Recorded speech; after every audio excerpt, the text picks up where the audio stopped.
창세기 백문백답, 창세기 1장 14절 19절에 나타난 천문학적 중요성. 여러분의 구독, 좋아요, 알림 설정은 이 사역에 큰 힘이 됩니다. 안녕하세요, 김홍석입니다. 오늘은 창세기 1장 14절에서 19절의 천문학적 중요성에 대해서 살펴보고 창조주가 넷째 날에 대해서 마무리하도록 하겠습니다. 예, 본문 말씀입니다. 이 본문 말씀 우리가 함께 읽을 때요, 이 어떤 말씀들이 중복되고 있는지 한번 잘 생각해 보시기 바랍니다. 본문 내에서 중복도 있고요, 창세기 1장 전체에서 중복되는 이 어구들이 있습니다. 생각하면서 한번 같이 읽어볼게요. 하나님이 이르시되 하늘의 궁창에 광명체들이 있어 낮과 밤을 나뉘게 하고 그것들로 징조와 계절과 날과 해를 이루게 하라. 또 광명체들이 하늘의 궁창에 있어 땅을 비추라 하시니 그대로 되니라.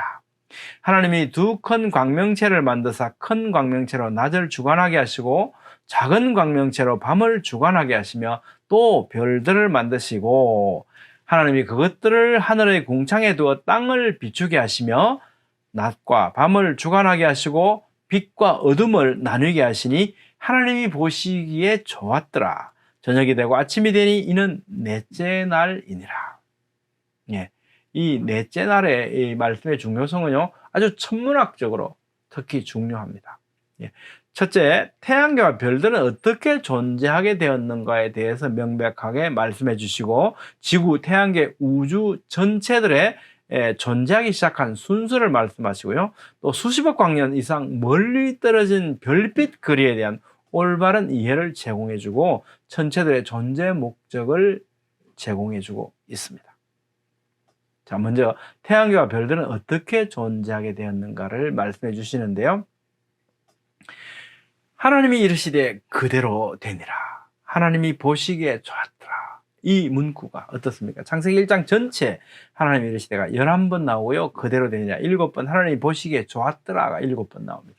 이 틀은 뭘 우리에게 강조하냐면요, 하나님께서 이 만유를 창조주 하나님께서 말씀으로 창조하셨다는 거죠. 하나님이 이르시되 말씀하시니까 그대로 되니라. 바예히, 그것은 말씀하신 그대로 즉시 완전하고 성숙하고 선하고 아름답게 창조되었다. 어떻게? 하나님이 보시기에 좋았더라는 겁니다. 그러니까 이 하늘에 있는 모든 천체들은요, 빅뱅에 의해서 뻥 터져서 오랜 세월이 지나 이런 것이 아니고 어떻게 해요? 하나님께서 이렇게 말씀으로 완벽하게 처음부터 완전한 기능을 하도록 아름답게 창조하셨다라고 하는 것을 우리에게 말씀해 주십니다. 이것이 바로 천체의 비밀이죠. 그 다음에 두 번째로요, 지구, 태양계, 우주 천체들이 어떤 순서로 존재하기 시작했는가 하는 겁니다. 지구는 첫째 날 창조됐지 않습니까? 이는 첫째 날이에요. 자, 태양계, 우주 전체들을 볼까요? 1장 19절에 저녁이 되고 아침이 되니 이는 넷째 날이냐. 언제 창조됐다고요? 넷째 날 창조되었다.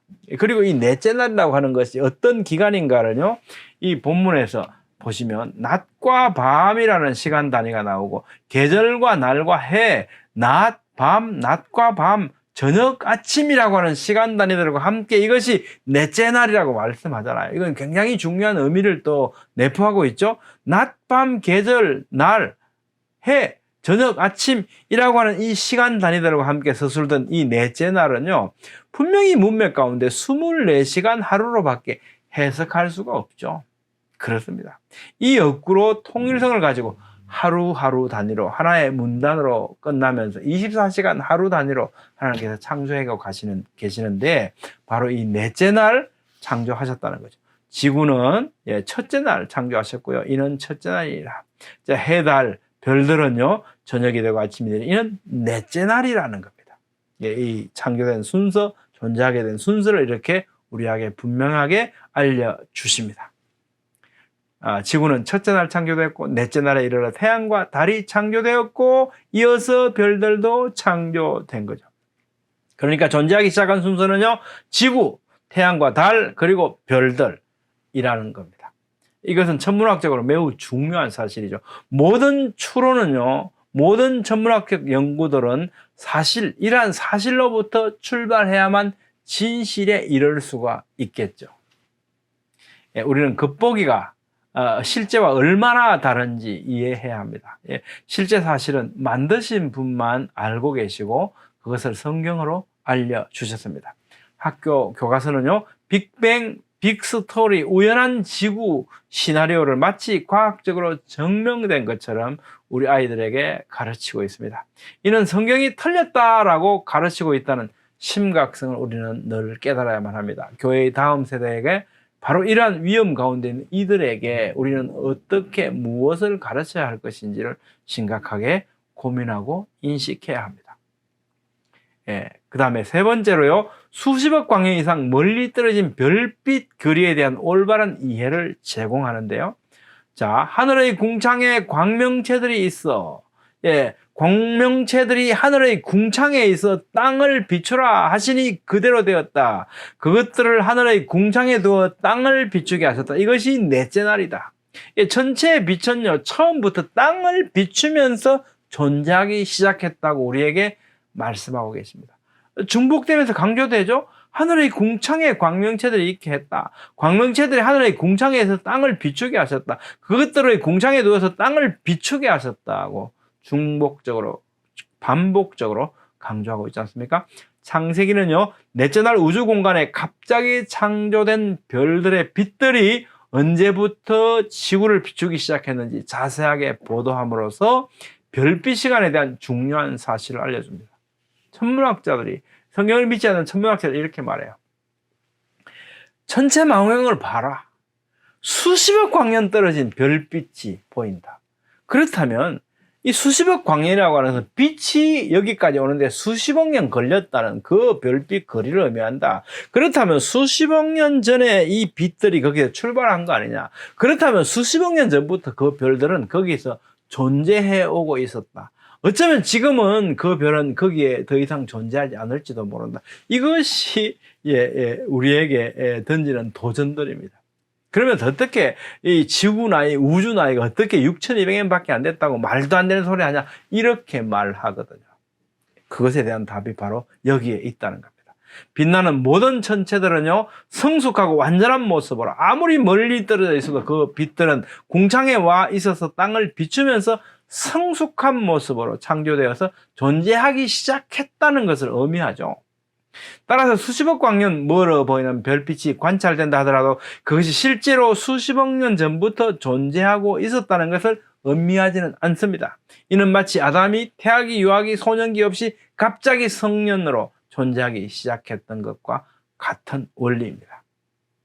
자, 천체들의 존재의 목적은 하나님께서 이렇게 강조해주고 계시는데요.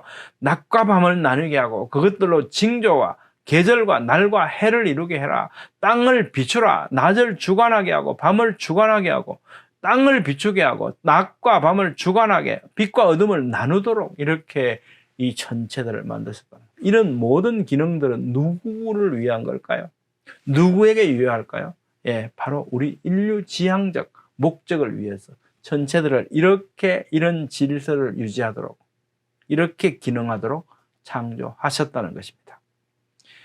욥기, 내가 하늘의 궤도를 아느냐? 하늘을 하여금 그 법칙을 땅에 베풀게 하겠나요? 우연히 그렇게 된 것이 아니고 하나님께서는 이 의도를 가지고 이렇게 하늘의 궤도, 이 법칙, 이것이 땅에 베풀어지도록 하셨다는 거죠.